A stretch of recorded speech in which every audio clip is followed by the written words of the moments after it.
Cordial saludo, mi nombre es Carolina Chavarriaga y junto a mis compañeros explicaremos el sistema cardiovascular y la plasmología. La sangre es ese tejido conectivo compuesto por plasma y fragmentos celulares. Sus funciones es transportar, regular y proteger. En el plasma encontramos proteínas, aguas y otros solutos. En los elementos formes encontramos glóbulos rojos, glóbulos blancos, que a su vez se subdividen en neutrófilos, linfocitos, monocitos, eosinófilos y basófilos, y las plaquetas encargadas de la coagulación. El hemograma y la hemoclasificación son pruebas de sangre, y el hemograma se encarga de analizar la sangre y medir las células sanguíneas, glóbulos rojos, blancos y plaquetas. Se utiliza para examinar el estado de salud y detectar enfermedades, mientras que la hemoclasificación es un análisis de sangre que determina el grupo sanguíneo, RH, grupo y factor de RH, se utiliza para donar o recibir sangre o evitar complicaciones en el embarazo. Por eso, posición del corazón en el tórax, tenemos una vista anterior del corazón en la cavidad torácica y una vista interna del corte transversal, como se ve en las imágenes, donde comparten o se correlacionan diferentes estructuras.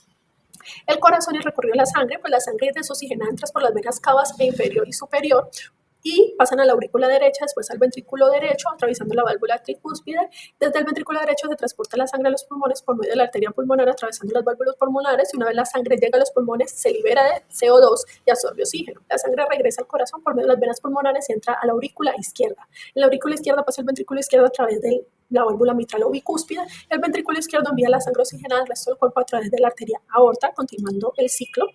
Las cavidades y las válvulas cardíacas, las cavidades son las aurículas y los ventrículos, que a su vez se dividen. Aurícula derecha, que recibe la sangre desoxigenada, la aurícula izquierda, que recibe la sangre oxigenada, los ventrículos derechos, que envían sangre pobre en oxígeno, el ventrículo izquierdo, que envía sangre rica en oxígeno. A su vez, interfieren unas válvulas, que son la válvula tricúspide, mitral, válvula pulmonar y válvula aórtica. Capas del corazón, se dividen en 3 capas: epicardio, encargado de contribuir a las células cardíacas; la capa externa, el miocardio, que es la capa interna, permite que las células trabajen de forma sincronizada, se ayudan en la relajación y contracción del músculo cardíaco; y el endocardio, que es la capa que recubre las válvulas cardíacas, se encarga de facilitar el flujo sanguíneo y al corazón que se contraiga. La composición está compuesta por el pericardio, que el pericardio es una membrana que protege y rodea el corazón. Sus funciones es ayudar a que el corazón funcione correctamente, evita que el corazón se estire, que el corazón mantenga su posición correcta, y es una barrera contra infecciones. Se divide en pericardio fibroso, pericardio seroso, y a su vez el seroso se divide en capa parietal y en una capa visceral. El esqueleto fibroso es una estructura formada por tejido conectivo, está conformada por 4 anillos. La idea es que esos anillos se unen entre sí y se adhieren al tabique interventricular para formar la base, donde van a estar esas válvulas. Se dividen en anillo fibroso pulmonar, anillo fibroso aórtico, anillo fibroso aurículo ventricular derecho y aurículo ventricular izquierdo. Músculos pilares o papilares es un tipo de músculo que se encuentra en los ventrículos. Su funcionamiento es evitar que se inviertan o se prolacen las aurículas durante la contracción ventricular. Ayuda a que se mantenga la tensión en los cordones tendinosos, asegurando el cierre efectivo de las válvulas cardíacas. Circulación pulmonar menor o circulación sistémica mayor. La circulación pulmonar menor es el recorrido que hace la sangre entre el corazón y los pulmones para oxigenarse, mientras que en la circulación mayor o sistémica es el recorrido de la sangre desde el corazón hasta el resto del cuerpo. Arterias y venas que irrigan el corazón, como se ven en las imágenes. Las arterias que irrigan el corazón son las arterias coronarias, y estas se dividen en coronaria derecha, coronaria izquierda, la rama circunfleja, la rama interventricular anterior, la rama interventricular posterior, una rama marginal. Mientras que en las venas que irrigan el corazón, que son también venas coronarias, encontramos la cardíaca menor, la cardíaca anterior, la vena cardíaca media, la gran vena cardíaca, un seno coronario. Muchas gracias. Mi nombre es Lina Marcela Astudillo Manzano. Pertenezco al programa de Tecnología en Radiología e Imágenes Diagnósticas. Les voy a hablar desde el punto 43 al 52 del portafolio de morfofisiología. Eh, el infarto agudo del miocardio es una muerte del tejido por falta de oxígeno. Comúnmente se produce por una obstrucción. Esta obstrucción es reemplazada por tejido cicatrizal, lo que debilita la conducción eléctrica del corazón. Para detectarlo se utiliza el electrocardiograma para su diagnóstico. En el electrocardiograma nos muestra las alteraciones del ritmo y la conducción eléctrica del corazón, los cambios en el segmento ST, presencia de ondas Q patológica y la inversión de la onda T. También nos dice cuál es la diferencia entre ciclo y gasto cardíaco. La diferencia entre ciclo y gasto cardíaco es que en el ciclo cardíaco se produce la contracción y la dilatación de las aurículas y los ventrículos, produciendo así la sístole y la diástole, y el gasto cardíaco es la cantidad de sangre que bombea el corazón en un minuto. Se dice que el corazón es el centro de las emociones porque siempre que tenemos algún suceso como dolor, Por ejemplo, miedo o felicidad se refleja en la alteración de la frecuencia cardíaca. Esto también porque tiene una conexión con el sistema parasimpático. La arteria aorta, que en este caso la arteria aorta, es la arteria principal del cuerpo, se encarga de distribuir sangre oxigenada desde el corazón a casi todos los órganos y según la irrigación se organiza en varias porciones. La primera porción es la aorta ascendente que tiene como principal las arterias coronarias que se dividen en arteria derecha e izquierda que irrigan toda la parte del corazón, eh, el callado aórtico que es el tronco brachiocefálico que irriga la cabeza, cuello y miembro superior derecho, la carótida común izquierda que irriga el lado izquierdo de la cabeza y el cuello, la subclavia izquierda que irriga el miembro superior izquierdo, parte del encéfalo, la aorta torácica descendente que sería la otra porción que tiene las arterias intercostales posteriores que irrigan toda la pared torácica y los músculos intercostales, las bronquiales que tienen la irrigación de los pulmones, excepto los alveolos, las esofágicas que irrigan el esófago y las mediastínicas que irrigan el mediastino, y la aorta abdominal que está constituida por el tronco celíaco, la mesentérica superior e inferior y las renales, y que irriga todas las vísceras abdominales, el estómago, los intestinos, hígado, riñones. En esta también se bifurcan las arterias ilíaca común, que se divide en arteria ilíaca derecha y arteria ilíaca izquierda. Aquí tenemos la explicación y el esquema del tronco brachiocefálico. Este es el esquema de distribución que nace del callado aórtico, la subclavia derecha y la subclavia izquierda que irriga toda la parte de los miembros superiores. Tenemos también hacia la parte de arriba la arteria vertebral derecha e izquierda que en su punto se unen con la arteria basilar. Esta parte es encargada pues, de irrigar los miembros inferiores y hacia la parte de arriba irriga la cabeza, el cuello y parte de la columna vertebral. También tenemos la arteria vertebral, que la arteria vertebral nace de las arterias subclavias, pasa por los forámenes transversos de la C6 a la C, o de la C1 a la C6, entra por el cráneo por el foramen magno. Se divide en ramas colaterales como son las espinales, las musculares y las ramas meningias. Les voy a dar una breve explicación de lo que es el sistema carotidio. El sistema carotidio se encarga de la irrigación de la cabeza, cuello y parte de los miembros inferiores. Está compuesto por la carótida común, la carótida común, la derecha del tronco, nace de la parte derecha del tronco brachiocefálico y la izquierda nace del callado aórtico. Estas a su vez se bifurcan en carótida externa que irriga la cara y el cuello y la carótida interna que irriga toda la parte del encéfalo. Tiene unas ramas colaterales que serían la arteria tiroidea superior, la arteria lingual, la arteria facial, la arteria occipital, la arteria superficial y la arteria maxilar.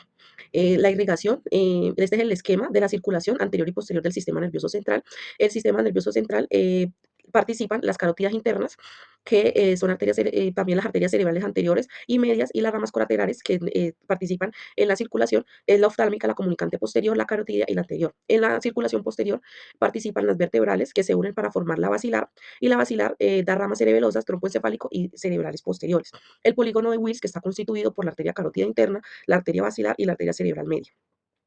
La arteria carótida externa, esta pues irriga toda la parte de la cara y el cuello. Se divide en dos, en ramas colaterales y ramas terminales. En las ramas colaterales está la tiroidea superior, la lingual, la faringe ascendente, la facial, la occipital y la auricular posterior. Y en las ramas terminales la temporal superficial y la maxilar interna.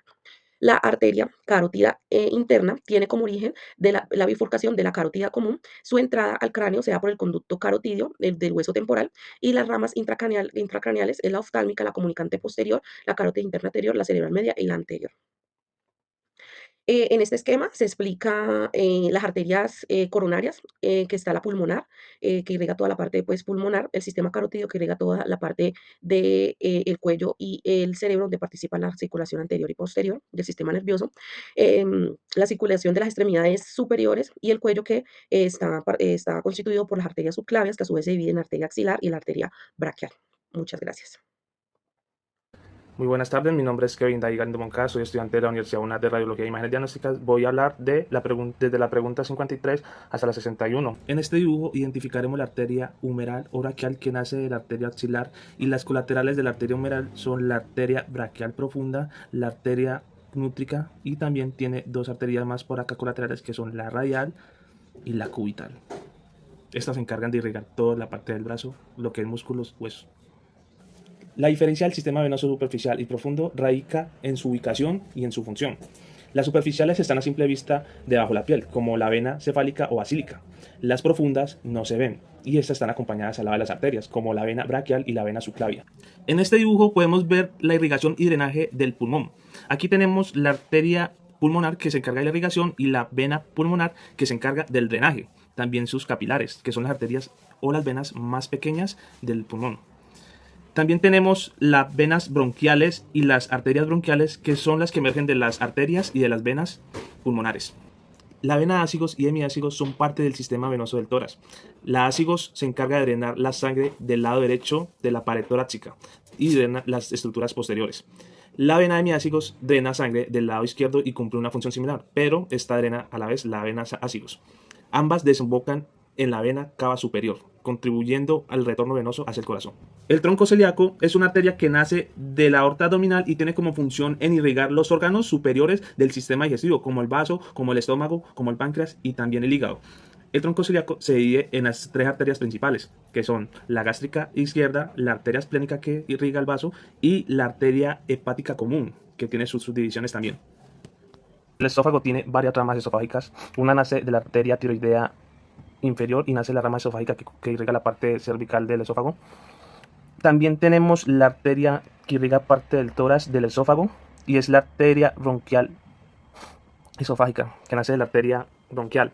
También tenemos la arteria esofágica que nace de la parte de la aorta, se irrigaría parte del abdomen más abajo. Este es el de irrigación de la arteria, las que encargan de llevar sangre con oxígeno al esófago. Y en el drenaje del esófago tenemos las venas esofágicas y también acompañadas de las venas hemiácigos accesoria y la vena ácigos, dando retorno del drenaje sanguíneo sin oxígeno del lado derecho, la vena ácigos. Este es el drenaje del esófago. En esta imagen les voy a mostrar la irrigación del páncreas, parte del vaso y del estómago. Aquí podemos ver la arteria esplénica que pasa por la parte posterior del estómago irrigando al vaso. Tenemos la arteria gástrica derecha que irriga parte del páncreas y del estómago. Tenemos la arteria esplénica también irriga parte aquí del páncreas, en la parte superior del páncreas. También tenemos las arterias gástricas cortas que se encuentran en esta parte de aquí. El estómago está acompañado de varias arterias que irrigan tanto la parte superior, inferior y media del estómago. En el drenaje del estómago, aquí también en esta parte del vaso tenemos la vena esplénica, la vena mesentérica inferior, la vena mesentérica superior, que drenan sangre hacia la vena porta inferior.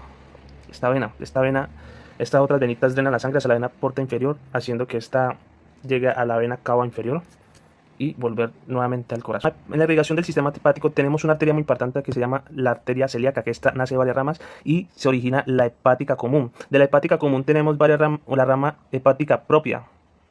La hepática propia, que es la que va ascendiendo hacia la parte del hígado, y ya nace las arterias derechas y izquierda hepáticas. Aquí podemos ver el nombre y son estas, las derechas y las izquierdas, que irrigan parte del hígado.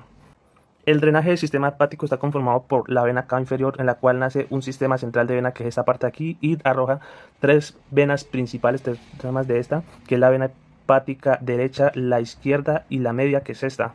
Estas son las que se encargan de drenar la sangre sin oxígeno del hígado. También contamos con la vena esplénica y la vena mesentérica superior, la vena posterior pancreoduodenal, que se encarga de drenar la sangre del páncreas y también parte del duodeno. Irrigación del riñón, tenemos la principal, que es la arteria renal, y esta saca unas ramitas principales que son la arteria cemento superior y la arteria cemental inferior. Ya de allí nace la arteria interlobular y nacen las arterias arcastas, que están más adentro del riñón. También tenemos la arteria uretral de la rama renal, nace la rama renal de la arteria renal y irriga parte de la uretra. La irrigación viene siendo lo mismo, pero con la vena renal, que viene a ser la principal, y nace la cemental inferior y superior, donde nacen otras venas que son las venas arcastas y las venas interlobulares. En la irrigación del intestino grueso y el intestino delgado tenemos las arterias principales que vienen de la aorta abdominal, son la arteria mesentérica inferior y la arteria mesentérica superior, son las que se encargan de irrigar parte del intestino delgado y parte del intestino grueso a través de sus colaterales, como la arteria cólica derecha, la arteria iliocólica, entre otras. En el drenaje del colon y el intestino delgado contamos con las principales, que son la vena mesentérica inferior y la superior, son las que se encargan de drenar y llevar la sangre hacia la vena cava. Aquí tenemos venas yeyunales y ileales, que se encargan de drenar sangre del yeyuno y el ileón, la vena semoidea, las venas rectales, que drenan sangre del recto, la vena apendicular, que drena sangre del apéndice, la vena acólica medial y la derecha, que son muy principales de acá, la vena alcohólica. En la 59 nos solicita identificar las ramas del tronco anterior con sus colaterales terminales y del tronco posterior. Aquí podemos ver las arterias, y estas se encargan de irrigar la parte y los órganos de la estructura de la pelvis, como vejiga, recto, órganos genitales, los músculos y huesos de esta región pélvica. Podemos identificar la irrigación de los miembros inferiores, comenzando la arteria ilíaca, que nace de dos ramas principales, que son la arteria ilíaca externa y la interna. Tenemos la arteria femoral, la arteria tibial, la arteria poplitea, la arteria peronea. Las arterias que van bajando más la medial plantar, que ya irriga parte de la planta del pie, la arteria del arco pedial dorsal, que se encuentra acá, que se irriga la parte del pie también hacia abajo. El retorno venoso de los miembros inferiores se da a través de las venas profundas, como la arteria femoral y poplitea, que son la parte de las venas profundas, y las superficiales son como la safena mayor, son las más reconocidas, las principales, y la safena menor. Cuando estas no funcionan bien, pueden producir varices, trombosis venosa, puede producir úlceras venosas. Por eso se recomienda un buen cuidado evitando el sedentarismo y manteniendo una buena circulación sanguínea. A través también puede ser de actividad física, tomar agua, entre otros cuidados. Muchas gracias. Bueno, mi nombre es Erika Caterina Macías, estudiante de la UNAD de la tecnología de radiología y imágenes diagnósticas. En este momento voy a compartirle un poco sobre el sistema linfático.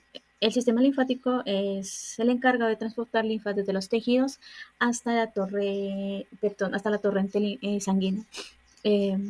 Esto lo hace por vasos y conductos linfáticos y ganglios linfáticos. Por acá tenemos unas estructuras como los troncos, timos, vasos. Bueno, hay un mapa más amplio sobre la información. La linfa es un líquido que lleva glóbulos blancos para la defensa de nuestro cuerpo. Por otro lado tenemos el sistema endocrino. El sistema endocrino está encargado de producir hormonas para la regulación y funcionamiento de nuestro cuerpo. Por acá tenemos las estructuras principales como el hipófisis, tiroides, paratiroides, timo, páncreas. Bueno, acá hay un mapa también con una información más amplia. También tenemos el sistema respiratorio, que es el encargado de la entrada de oxígeno y la salida de dióxido de carbono. Tenemos las estructuras principales como la nariz, la faringe, la laringe, la tráquea, bronquios, diafragma y pulmones. Acá están las estructuras adyacentes, los tejidos y las funciones de cada uno. Por otro lado tenemos el sistema digestivo. Este es el cual nos ayuda a digerir los alimentos, por el cual absorbemos los nutrientes y las energías y bueno, y desechamos lo malo, digámoslo así.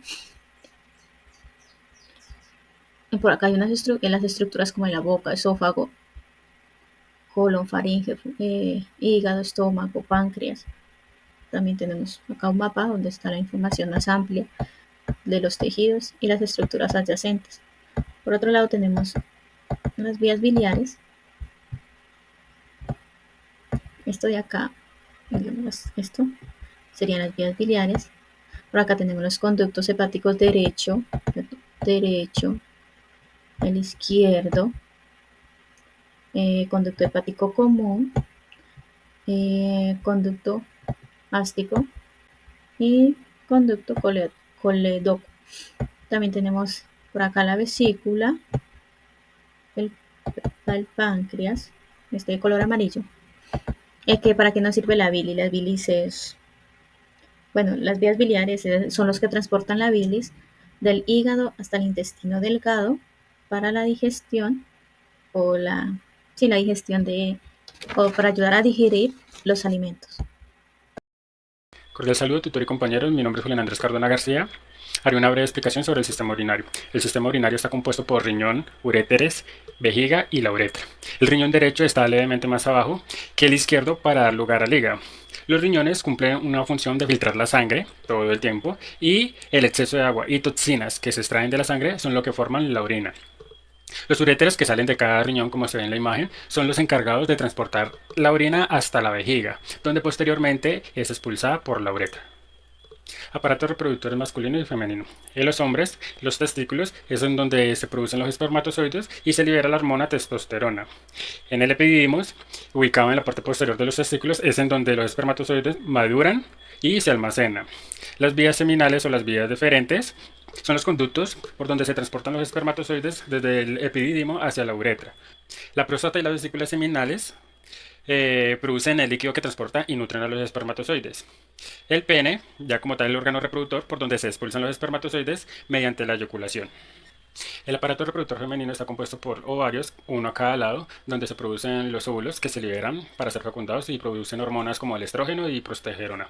Las trompas de falopio, igual también una a cada lado, Son los tubos que conectan los ovarios y al útero y donde se ubica el óvulo cuando está listo para ser fecundado. El útero es el órgano donde se implanta y desarrolla el óvulo fecundado durante el embarazo.